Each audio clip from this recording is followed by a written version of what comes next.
ঢাকা বিশ্ববিদ্যালয়ের institute of business administration (আইবি) এর ভর্তি পরীক্ষার মধ্যে দিয়ে শুরু হলো বিশ্ববিদ্যালয়ের ভর্তিযুদ্ধ। শুক্রবার সকাল 10টায় ভর্তি পরীক্ষা শুরু হয়ে শেষ হয় বেলা 12টায়। বেলা 11:30টার দিকে পরীক্ষা কেন্দ্র পরিদর্শন করেন বিশ্ববিদ্যালয়ের উপাচার্য ডক্টর নিয়াজ আহমেদ খান। পরে সাংবাদিকদের সাথে কথা বলেন তিনি। উপাচার্য জানান, 120 সিটের বিপরীতে এবারের আইবি ভর্তি পরীক্ষায় অংশ নিয়েছেন 9,526 জন শিক্ষার্থী। প্রতিটি সিটের জন্য লড়ছেন 80 জন শিক্ষার্থী।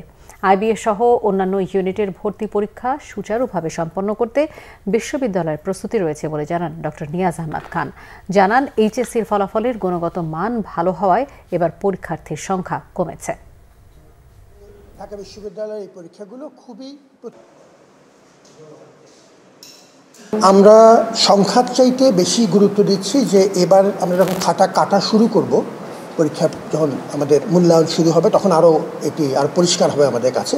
আমাদের ধারণা হচ্ছে যে গুণগত মান বাড়ার কারণে এটি সংখ্যাটা কমেছে এবং সেটি এক অর্থে আমাদের জন্য ভালো।